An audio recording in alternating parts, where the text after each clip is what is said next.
Hi everyone, my name's Lily and I'm the book reviewer behind Utopia State of Mind, and today we're going to go through the Goodreads Choice Awards. I just want to mention as well before we start that it's not only done by reviews and ratings and stuff from people. I think there's an element of curation in these lists as well, so I'm just going to go through them and talk a little bit about them. First of all, my macro main thoughts is that it is a choice to get rid of the middle grade and picture book category, for example, and include just one for romantasy.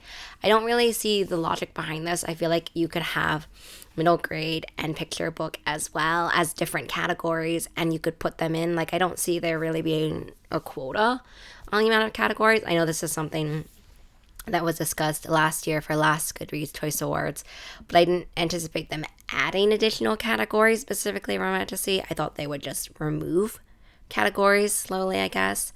But we're going to start off with the YA picks first, and I'm just going to talk today about my general thoughts about maybe the breakdowns of the categories, and I'm not going to go into, for example, every one of the books that I've read or, books on my TBR. I will mention certain ones, but I'm just saying I'm not going to go through and give you many reviews or tell you what I'm voting for as well. The first one I'm going to start off with is the young adult fiction one, and this was interesting because I've always thought that standalones and sequels and stuff should be in their own category. Just in general, and either that they shouldn't necessarily be in these categories at all, because I think I mentioned this on my channel before, there's just so much that goes into a sequel, whether it be the foundation of book one, whether it be, book 2 or 3 in a series, and just I feel like there's just products of their own, and so I am always a little bit intrigued when I see them make it into any of the categories.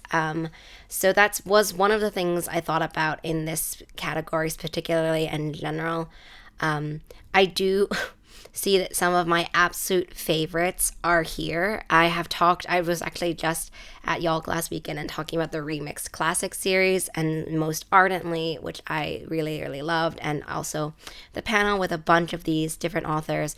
So excited. I feel like these Goodreads Choice Awards always makes me think about the books that I said I would get to and didn't. It also makes me realize that cancel culture isn't really real for everyone. There's this outcry about cancel culture, and it's going to cancel these really, really big authors or whatever, and it never does. I feel like cancel culture, quote unquote, the way that they mean it, always kind of affects smaller or marginalized authors who are already vulnerable, just based on certain people in the categories that I have seen. I do think it's interesting when you also have multiple books from the same author in one category. For example, there are 2 Lynn Painter books in the young adult fiction one, and I haven't read either of them. I don't know if I've read a Lynn Painter book ever, but I do. This is what I'm talking about in the video. I'm going to look at sort of them as larger pieces. And now we're going to go on to young adult fantasy.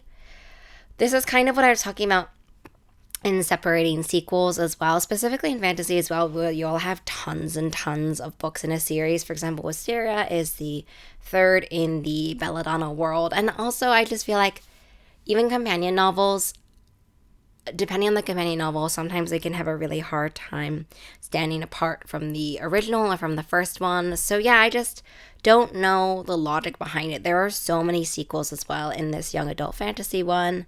I do really love that C.J. Drew's books made it in book Don't Let the Forest In. I've been following this author and Instagrammer for so long, and I'm really excited to see this. Moving on to, I went on to favorite fiction, although I really have only read one book from these, and it's Intermezzo, so I don't really feel like I can comment on it a lot.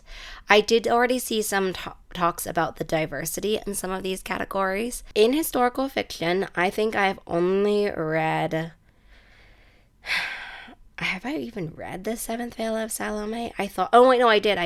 I think that's the only one I have read. I recently read Erasure by Percival Everett, but yes, that's the only one I've read as well. In mystery and thriller, in these categories of just general adult fiction, mystery and thriller, and historical fiction, I don't tend to read that many of those ones. And for example, in mystery and thriller, I haven't read any. So I think what I will do later in the year is put in books I feel like should have gone in certain categories. I do feel like specifically mystery and thriller, you got a lot of authors that I really recognize. I don't see as much room for variation in as in other ones. And now we're going to go into romance. Same thing, you see a lot of the same authors over and over again. I almost wish, and this would be too much obviously, but I almost wish that certain categories, for example like romance, would have a separate debut section, just to give authors who are, with debut books a little bit more time to establish themselves. In general, there are a bunch of ones that I've really enjoyed. And I do agree that the diversity within the romance one, not great in general.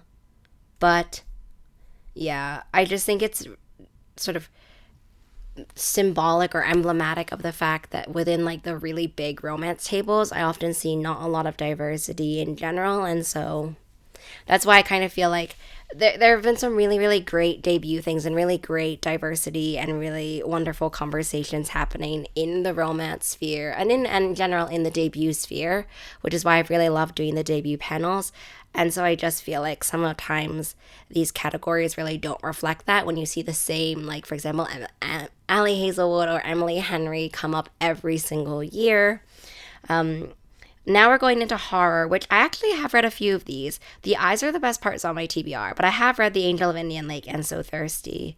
And a bunch of, two or three of these ones. So I'm actually pretty pleased with that one as well. Not much to say though, because I don't read a lot of horror. But now we're going into science fiction. And I also saw some people who are talking about the science fiction category and their books in it.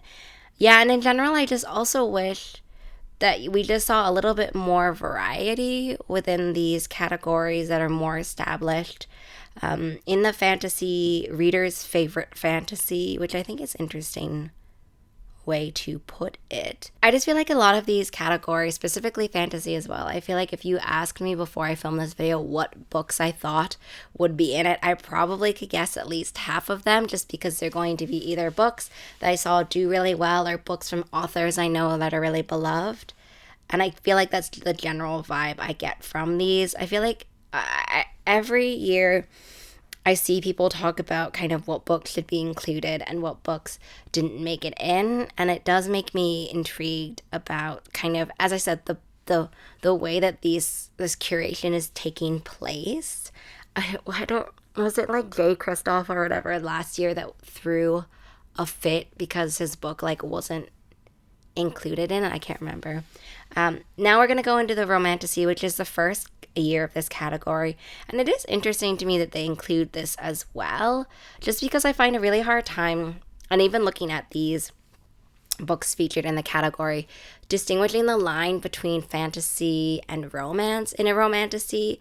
And I mean, obviously that's a conversation for a different video, a conversation for a larger video about what makes a romantasy book, what elements of fantasy, what elements of romance are truly crucial to it. I think if you're going to have a new genre, for example, of romantasy, there should be genre conventions. There should be things you're intrigued by or things that you would expect in it from a romantasy. And at the moment, in the sort of beginnings of this, I find it a little bit difficult to figure out what distinguishes a romantasy from a fantasy with a lot of romance in it. Like, where are the lines between them? I do feel like because of that, this category is very difficult to figure out. To me, is like a romantasy just there's spice in it? Because I don't think that that's truly a good indication of another genre, for example. If I think about fantasy as well, or fantasy with romance elements in it. So I don't know. I look at this category and I do think, oh, like, interesting choice that they did that. Interesting pick of the book, for example, that goes in it. And so let me know down below what you think about the romantasy genre and also the addition of this category. I do like the debut novel category, but I just feel like it would be so much more interesting and more challenging to Goodreads audience members if they were a little bit more segmented in terms of genre, in terms of age group.